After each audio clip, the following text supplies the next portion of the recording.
मुबारकबाद कि अल्लाह ताला ने आप तमाम लोगों को अपने घर का मेहमान बनाने के लिए चुना है। जैसा कि हमारे जो साथी अभी बात कर रहे थे हनीफ भाई, शायद जो लोग हनीफ भाई से वाकिफ़ नहीं हो, मैं बता दूं कि हनीफ भाई शायद हज में सबसे सीनियर हैं, जो हज के पूरे टाइम हाजियों की खिदमत करना, उनको ट्रेनिंग देना, ये सारी चीज़ करते हैं।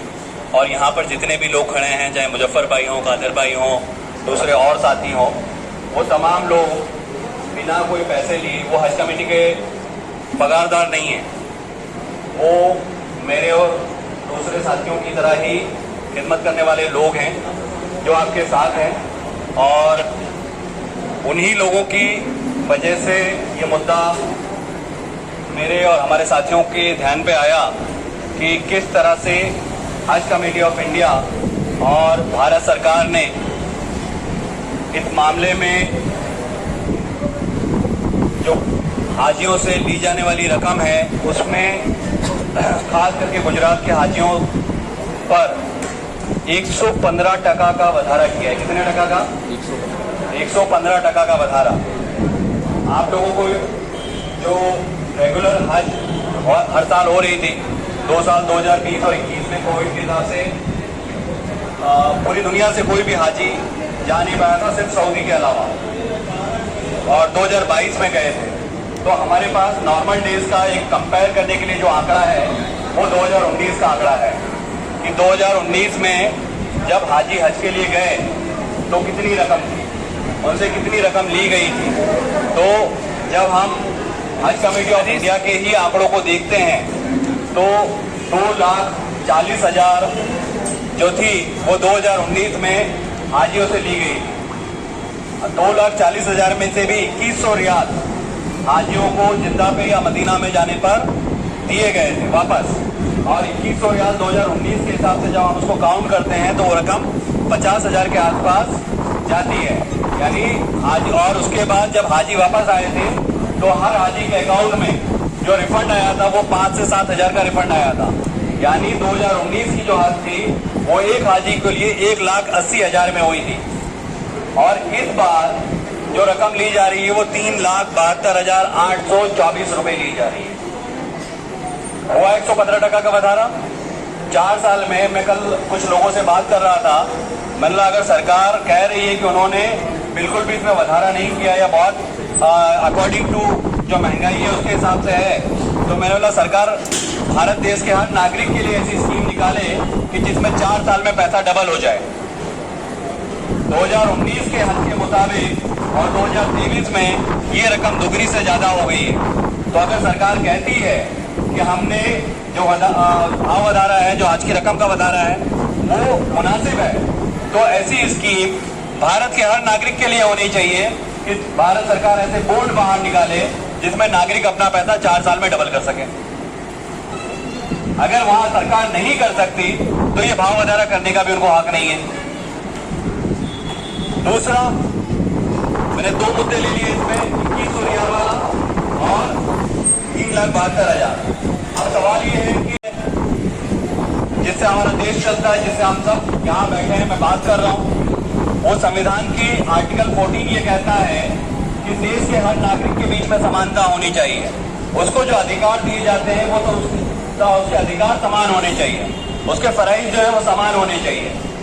लेकिन जब मैं जो हज कमेटी ऑफ इंडिया ने 4 दिन पहले जो सर्कुलर बाहर निकाला जिसमें उन्होंने आखिरी हफ्ता भरने की बात की, उसके सर्कुलर को देखता हूँ तो देश के हर एम्बार्केशन पॉइंट की रकम अलग अलग है, और जिसमें हैदराबाद, बेंगलोर और मुंबई में सबसे ज़्यादा कम है।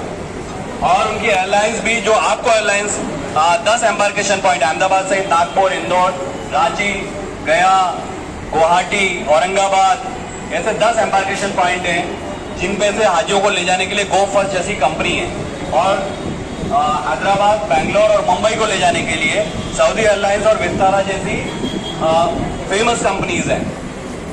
तो ये भेदभाव क्यों? अगर आपको ले जाना चाहिए तो सभी हाजियों को सऊदी एयरलाइन से या विस्तारा से लेके जाना चाहिए। गो फर्स्ट क्यों?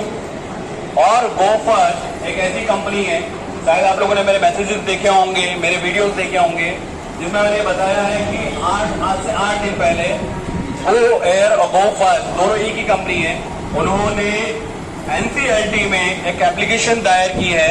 उस एप्लीकेशन में उन्होंने बताया है कि उनके ऊपर 6,500 करोड़ से ज्यादा का बकाया है। कितने हजार करोड़ का? 6,500 करोड़ का बकाया है। और वो डेली प्लेन उड़ाने के लिए जो पेट्रोल डीजल ईंधन जो लगता है वो भराने के भी पैसे उनके पास नहीं है। उनकी एप्लीकेशन में लिखा हुआ एप्लीकेशन की कॉपी हम लोग के पास है। द पावर ऑफ ट्रुथ में आपका हार्दिक स्वागत है। जिस तरीके से गुजरात हज कमेटी का और हाजियों का जो मामला चल रहा है और जिस तरीके से अलग अलग मुद्दे बाहर आ रहे हैं, जिस तरह के गो एयर का भी जो कॉन्ट्रैक्ट गुजरात हाजियों के लिए दिया गया था, लेकिन गो एयर की फ्लाइट का मामला ऐसा चल रहा है कि अभी बंद हो चुकी है, तो उसके ऊपर हाजी लोग भी अभी टेंशन में है। बात करेंगे आगे हमारे जर्नलिस्ट आबेदा पठान। क्या नाम है आपका? शब्बीर अहमद शेख एडवोकेट। किधर से? किधर से आप? अहमदाबाद। आज जो यहाँ पर सब मीटिंग में शमशाद भाई ने चेयरमैन साहब से सवाल पूछे और जो 15 तारीख लास्ट है गो एयर का मसला है, तो क्या चेयरमैन साहब के जवाबों से आप मुतमईन हैं? मैं बिल्कुल नहीं। ठीक है, तो जैसा अभी शमशाद भाई ने बताया कि अगर अगले जुम्मा सुबह 10 बजे तक ये मसला हल नहीं होता तो हम जाके कलेक्टर को आवेदन देंगे। उसके बाद यहाँ पर बैठ के शमशाद भाई जो अनशन पे उतरेंगे हाजियों के लिए, हाजियों की सेफ्टी के लिए, तो क्या इसमें आप उनको सपोर्ट देते हैं? देखो, मैं भाजपा पार्टी से हूँ, मगर दुनिया में पहले मैं मुसलमान हूँ, मैं हाजी हूँ, और नाइंसाफी की लड़ाई में मैं पहले कदम उठाऊंगा और मैं साथ दूंगा। और जो इंडियन हज कमेटी है जिसके अंदर गुजरात के, केरला के, हैदराबाद के हर तरह के हाजियों की उनसे उम्मीद है, तो आपको क्या लगता है कि कब तक ये मसला हल हो जाएगा? ये 15 तारीख जो आखिरी है ना, अगर आप कम करना चाहते हैं तो सरकार कर सकती है, हज कमेटी ऑफ इंडिया कर सकती है। आपकी नीयत साफ है तो जरूर कर लेगी, मगर ये जो 67,941 जो एक्सीड है, जो ज़्यादा है, जो गुजरात के हाजियों से नाइंसाफी है, वो कम होना ही चाहिए। और भाई आपने पर अभी हाल में मुद्दा ये है कि जो तारीख है वो 10 दिनों के अंदर लास्ट तारीख है, और चेयरमैन साहब की बातों से कहीं भी क्लियर नहीं हो रहा है कि वो दिल्ली गए थे तो उनको कोई पॉजिटिव रिप्लाई मिला है या नहीं मिला है। तो आपको क्या लगता है कि इस परिस्थिति में हाजी क्या करेंगे? सबसे पहली बात तो मेरी ये है मैम कि जब आप टेंडर बोल रहे थे फ्लाइट का, यानी कि एक एग्जांपल मैं दे रहा हूँ कि अगर मैं कुछ नई स्कूटी लेने के लिए शोरूम में गया, वहाँ पे मुझे नई एक स्कूटी की प्राइस 1 लाख बता रहा है, और उसी के बाद जो मैं उसकी पुरानी 2 साल पुरानी स्कूटी पड़ी है वो बोल रहा है कि ये आपको 1.5 लाख में दे रहा हूँ। तो मैं ऐसे तो पागल हूँ नहीं कि वो 1.5 लाख वाली स्कूटी लेने वाला लाख में नहीं ले रहा हूँ। तो जब आपको Saudi airlines, Vistara, air India जैसी एक लग्जरियस फ्लाइट आपको कम दाम के अंदर टेंडर में दे रही थी, तो आपने वो फर्स्ट का ज़्यादा टेंडर वाला फ्लाइट को एक्सेप्ट किया क्यों? सबसे हमारा पहला सवाल ये है, एज अ नॉट अ हाजी, as a person of Indian citizen, कि आपने ज़्यादा टेंडर वाला फ्लाइट क्यों सिलेक्ट किया? यानी कि कहीं भी सरकारी काम में चले जाओ, कुछ भी टेंडर आता है तो जो सबसे कम वाला टेंडर का प्राइस होता है उसको सिलेक्ट करने में आता है। तो इस बार सबसे ज़्यादा प्राइस वाला टेंडर क्यों सिलेक्ट करने में है? क्यों हाजी साहिबान को परेशान करने के लिए? सबसे पहला हमारा सवाल ये है, जब ये हज कमेटी वाले बता रहे थे कि फ्लाइट का सिलेक्शन हो रहा था तो हमें मालूम नहीं है, तो फिर आपने हज कमेटी बनाई क्यों है? हम अपनी प्राइवेट टूर के हिसाब से चले जाएंगे। आप भाई का सवाल देख सकते थे, बिल्कुल सही है कि हज कमेटी के चेयरमैन बता रहे हैं कि फ्लाइट का सिलेक्शन हुआ तब उनको पता नहीं था।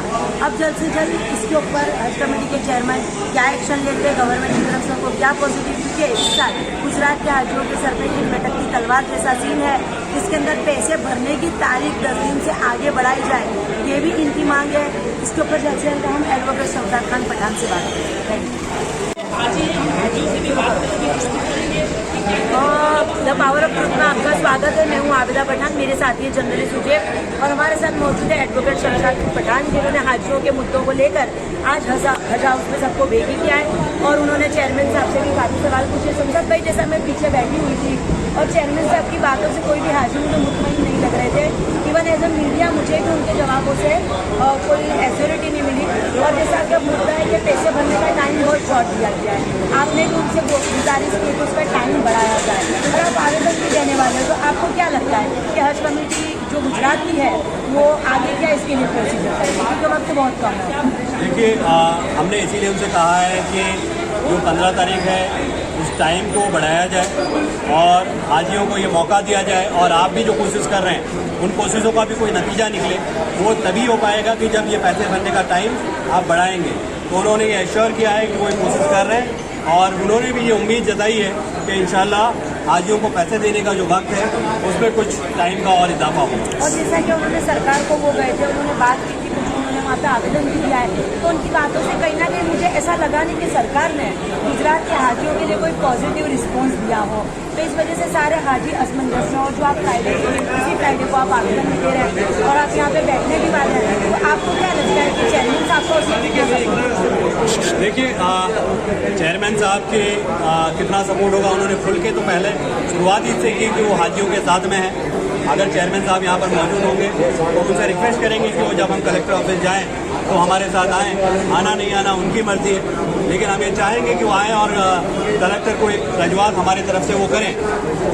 लेकिन अगर वो नहीं करते हैं तो हमारे आने वाले जो कार्यक्रम हैं वो तो तय हैं, क्योंकि हाजियों के साथ जो अन्याय हो रहा है उसके खिलाफ लड़ना तो पड़ेगा। शमशाद भाई, गुजरात के हाजियों के लिए आपका क्या मैसेज है? देखिए, गुजरात के हाजियों के लिए नहीं, पूरे देश के हाजियों के लिए मेरा मैसेज है कि हज जो है वो सब्र और तहम्मुल का नाम है।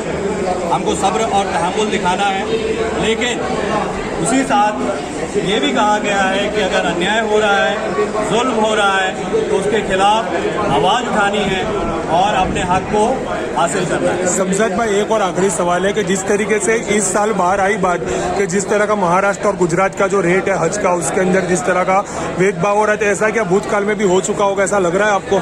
देखिए, ये भेदभाव नहीं है। ये 2019 के मुकाबले अगर आप इसको कंपेयर करेंगे तो 115% ज़्यादा रकम हज कमेटी ऑफ इंडिया पूरे भारत देश के हाजियों से वसूल कर रही है। 2019 में जब हाजी हज के लिए गए थे तो उनका हज जो है वो 1,80,000 से 1,70,000 में पड़ा था, और आज वही हज 3 लाख से लगाकर 4 लाख के बीच में पड़ रहा है। तो 100% से ज़्यादा की ये वृद्धि है। ये सिर्फ गुजरात के हाजियों के साथ नहीं, परंतु पूरे भारत देश के हाजियों के साथ अन्याय हो रहा है।